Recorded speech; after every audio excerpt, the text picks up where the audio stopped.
عمر فاروق رضی اللہ تعالیٰ عنہ نے ایک دیہاتی سے گھوڑی خریدی، اس کی قیمت ادا کی، اس پر سوار ہوئے اور چل دیے۔ ابھی تھوڑی ہی دور گئے تھے کہ وہ لنگڑانے لگی۔ آپ رضی اللہ تعالیٰ عنہ اسے واپس موڑ کر اس شخص کے پاس لے آئے جس سے گھوڑی خریدی تھی۔ فرمایا، یہ گھوڑی واپس لے لو، یہ لنگڑاتی ہے۔ بھیجنے والے نے کہا، امیر المومنین، میں یہ واپس نہیں لوں گا کیونکہ میں نے صحیح حالت میں آپ رضی اللہ تعالیٰ عنہ کے ہاتھ فروخت کی تھی۔ امیر المومنین حضرت عمر رضی اللہ تعالیٰ عنہ نے فرمایا، چلیے فیصلے کے لیے کسی کو منصف کر لیں جو میرے اور آپ کے درمیان عدل و انصاف کی بنیاد پر فیصلہ کرے۔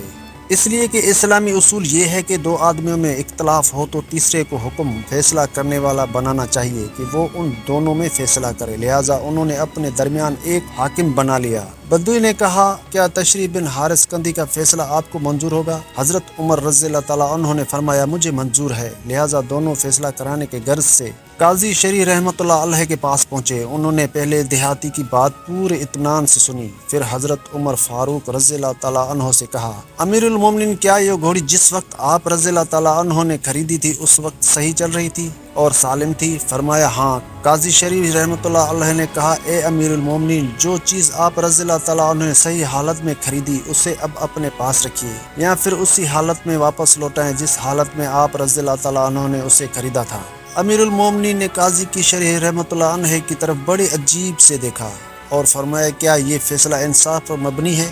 قاضی شریح رحمۃ اللہ علیہ نے کہا، قول فصل و حکم عدل، حق بات اور عدل انصاف کا تقاضا یہی ہے۔ حضرت عمر رضی اللہ تعالیٰ عنہ یہ فیصلہ سن کر خوش ہوئے اور فرمایا، اب آپ کوفہ تشریف لے جائیں کیونکہ میں نے آپ کو وہاں کارائے القضاء چیف جسٹس مقرر کر دیا ہے۔ بلا شبہ آپ جیسا نادر اور باصلاحیت شخص ہی اس اہم منصب پر فائز ہو سکتا ہے۔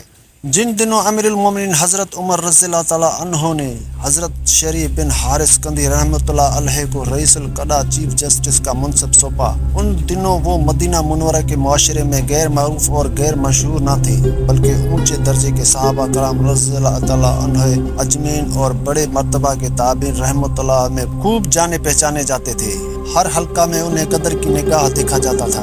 اہل فضل و کمال ان کے علم اور ان کی ذہانت، ہوشیاری اور سمجھداری کے قائل تھے۔ یہ یمن کے رہنے والے تھے اور عرب کے مشہور قبیلہ کندھی سے ان کا تعلق تھا۔ چونکہ اس زمانے میں جو بھی اسلام لے آتا پھر وہ اسلام کو پھیلانے کی محنت میں لگ جاتا۔ جب عرب نور ہدایت سے چمکتا اور اسلام کی روشن کرنے سرزمین یمن تک پہنچے تو قاضی شریح رحمۃ اللہ علیہ ان خوش نصیبوں میں سے ہوئے جنہوں نے اللہ تعالیٰ اور اس کے رسول صلی اللہ علیہ وسلم پر ایمان لانے کی سعادت حاصل کی اور حق و ہدایت کی دعوت قبول کی۔ ان کے فضل و علم اور اخلاق کے جاننے والوں کو حد درجہ افسوس تھا کہ انہیں کچھ عرصہ پہلے مدینہ منورہ آنے کی سعادت مل جاتی تو یہ رسول اللہ صلی اللہ علیہ وسلم کی زیارت کا شرف حاصل کر لیتے اور آپ صلی اللہ علیہ وسلم کی صحبت سے براہ راست ہدایت پاتے اور انہیں ایمان کے ساتھ ساتھ شرف صحابیت بھی حاصل ہو جاتا۔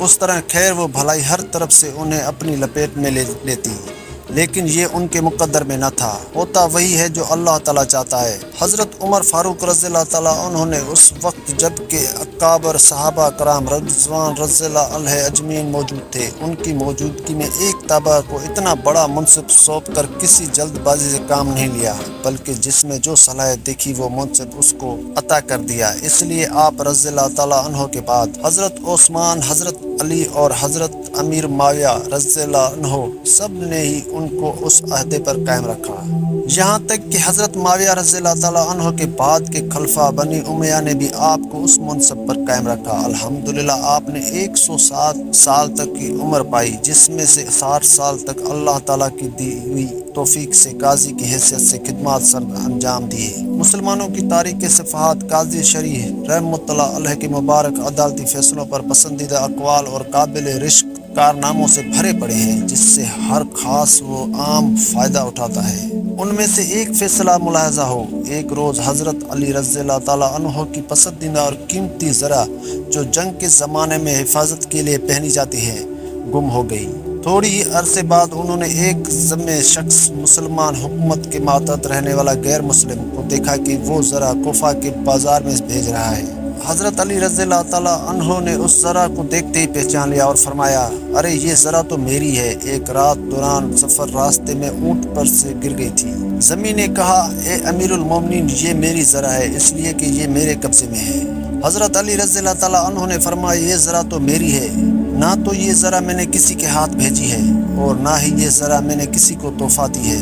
زمین نے کہا میرے اور آپ کے درمیان کوئی مسلمان قاضی جو فیصلہ کر دے مجھے منظور ہے۔ حضرت علی رضی اللہ تعالیٰ عنہ نے فرمایا آپ درست کہتے ہیں، چلیے ابھی قاضی کے پاس چلتے ہیں۔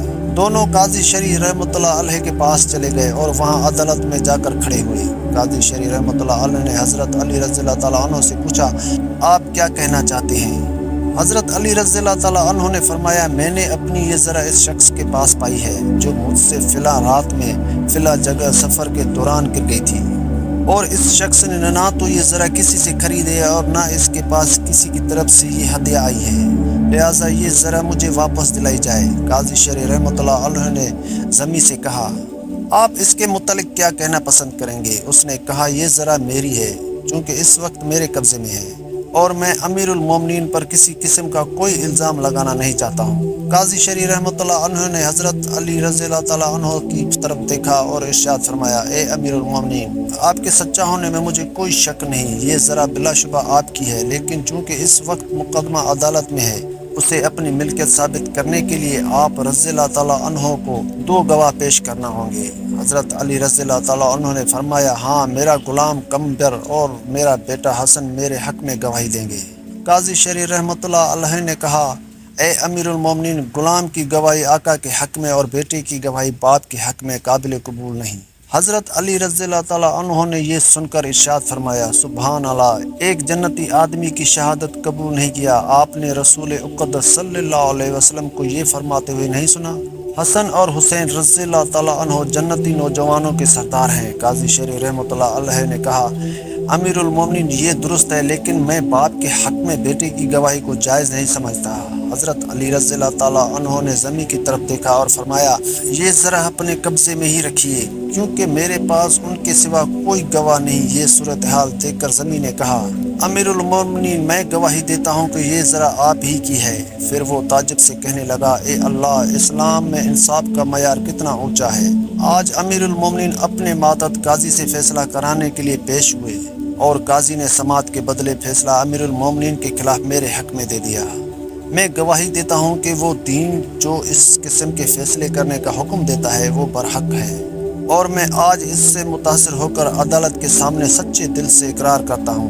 اس کے بعد اس نے کلمہ پڑھا اور مسلمان ہو گیا۔ پھر اس نے عدالت میں اپنا بیان جاری رکھتے ہوئے کہا جناب قاضی صاحب میں صدق دل سے اعتراف کرتا ہوں کہ یہ ذرا امیر المومنین کی ہے۔ میں ایک رات اس کے لشکر کے پیچھے پیچھے جا رہا جو صفین کی طرف رواں دھواں تھا، یہ ذرا ان کے خاکی رنگ کے اونٹ سے گری تھی جسے میں نے اٹھا لیا تھا۔